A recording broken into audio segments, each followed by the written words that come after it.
para el lado de la economía y para un tema puntualmente que interesa a todos aquellos que trabajamos, como somos, como es nuestro caso, y me refiero al impuesto a las ganancias. Vamos a charlar con Nicolás Pertierra. Nicolás es economista del Centro de Estudios Económicos y Sociales Scalabrini Ortiz.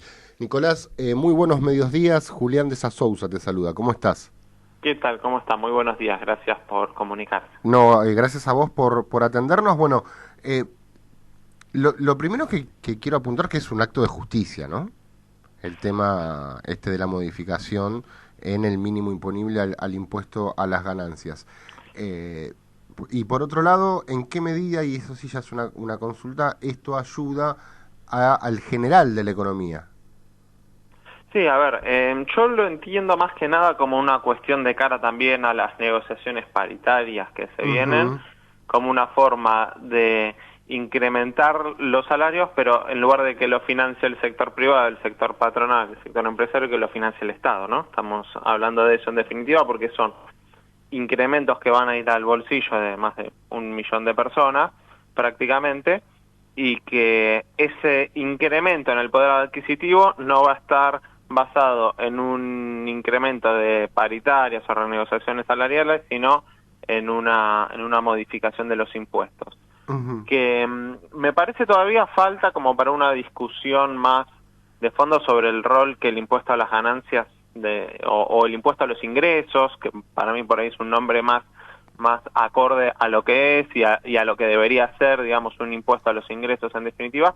Falta un poco más me parece una discusión de fondo de qué rol cumple en la estructura impositiva, ¿no? Porque Claro. muchas veces escuchamos, así como se dice inmediatamente, no, que los trabajadores a veces incluso hasta que no deberían pagar ganancias, hay no pocos sectores que, digamos, lo sostienen, para mí sin mucha razón, pero inmediatamente se habla de un esquema tributario más progresivo. Y Ujú. bueno, una cosa o la otra, ¿no? O hay un impuesto a los ingresos o hay un esquema tributario progresivo, porque el principal tributo en la escala, en la organización tributaria, el principal impuesto progresivo por excelencia es el impuesto a las ganancias, ¿no? Sí, sí, que además es de muy fácil recaudación. Sí, sobre todo la cuarta categoría. Yo Sí. entiendo que obviamente tiene mejoras importantísimas para hacerse en términos de equidad distributiva, porque si uno cobra 150.000 pesos en el Poder Judicial o 150.000 pesos en el sector automotriz, ¿por qué uno paga impuesto a las ganancias y otro no? La verdad, esas diferencias no se justifican a mi criterio en lo más mínimo. Sí, Y, eso es inexplicable. Es eh, inexplicable. y que se mantenga, bueno, varias cosas, ¿no? Con el Poder Judicial llaman la atención, ¿no? Totalmente. Hasta que se decrete por un fallo judicial sus propios incrementos salariales, por ejemplo, Ujú. como sucedió hace poco, bueno, realmente llama la atención. Y eso ayuda a la eficiencia y a la equidad del impuesto, que es algo que nosotros siempre le prestamos mucha atención, ¿no? Ujú, ujú. ¿Vos lo ves positivo para el resto de la economía como una forma de incentivar el consumo?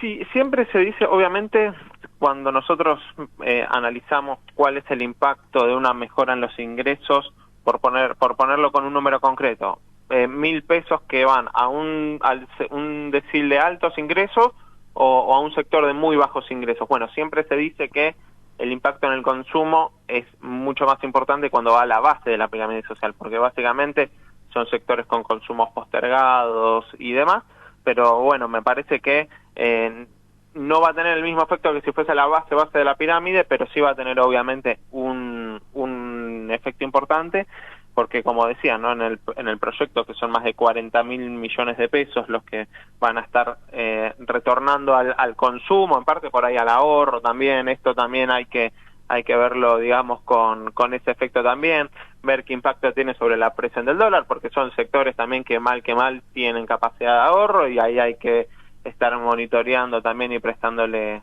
atención a eso, me parece. Pero sí, en algún, por ahí no tanto como lo harían en la base de la pirámide de ingresos, pero sí obviamente va a tener un impacto en el consumo. Ujú. ¿Te puedo consultar, Nicolás, sobre el tema de inflación? Sí, absolutamente. ¿Cómo lo estás observando el fenómeno inflacionario en la Argentina, que es un fenómeno complejo y que muchas veces da la sensación de que no solamente es de características económicas? Bueno, sí, yo creo que por nuestra especialidad, digamos, tratamos de encontrar las explicaciones económicas a eso, como vos decís, a veces puede excedernos, obviamente. Nosotros lo que caracterizamos del problema inflacionario principalmente es un fenómeno no reciente, ¿no? Digamos, incluso el gobierno de Mauricio Macri recibió una inercia inflacionaria, como un auto Ujú. que viene a cierta velocidad.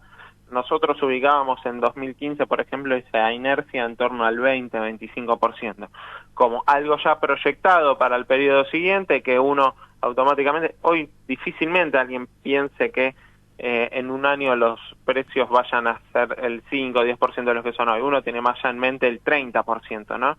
Y ya toda la economía va proyectando esos niveles y es lo más difícil de desanclar. Esa expectativa de un 30, que me parece el año pasado esa inercia era todavía más alta, ¿no? Veníamos del Sí, 55%. ¿Cómo haces para llegar al 5 o 10% en un año? Bueno, no, es muy difícil. alguno lo puede intentar, para mí es en vano, digamos, para mí es mucho más factible y sobre todo plausible y efectivo un desandar esas expectativas de forma más gradual. Entonces, ahí hay tres patas, me parece, que se combinan. La más macroeconómica, evitar saltos bruscos del tipo de cambio, ¿no? Obviamente, porque vemos que cada salto inflacionario estuvo precedido por un salto cambiario también brusco. Entonces, evitar saltos bruscos del tipo de cambio y tener un ojo también en la brecha cambiaria, algo fundamental como para mantener cierta estabilidad y previsibilidad. Y después dos tipos de acuerdos, me parece. Algo que está empezando esta semana también, empezó Ujú. ayer con centrales sindicales y hoy con centrales y dirigentes empresarios, acuerdos también a nivel más macro, por ahí estableciendo pautas a 6, 9, 12 meses de cómo se va a repartir el resultado del producto entre trabajadores y empresarios, básicamente. Ahí también con este rol ya de desanclar un poco las expectativas y sobre todo, ahí también me parece que hay una parte importante que es la recomposición salarial, ¿no? Ir acordando en estas mesas que haya espacio para la recomposición salarial, que si querés después vemos cómo se puede dar. Ujú. Y después en temas de productos puntuales, ahí me parece que también hay una tarea que, obviamente, si la política inflacionaria solo constara de acuerdos puntuales como el de la carne o el del maíz con algunas bocas de expendio, algunos días en particular, obviamente se quedaría muy corto, ¿no? Pero Sí. son importantes y le dan capacidad también un aire a muchos bolsillos que vienen muy golpeados como para para amortiguar un poco el golpe inflacionario. No es una política antiinflacionaria en sí misma, pero si uno lo va combinando con las otras políticas y medidas, me parece que se va haciendo un cuadro como para tener una estrategia más integral de la inflación, que no sea solo subir la tasa de interés, ¿no? Como sea, o congelar la base monetaria, como se ha Ujú. practicado, pero por ahí sin mucho resultado. Sí, sí, sí, durante el gobierno de Mauricio Macri, digamos. Yo por eso siempre digo, no soy economista, pero en periodismo estudiamos economía.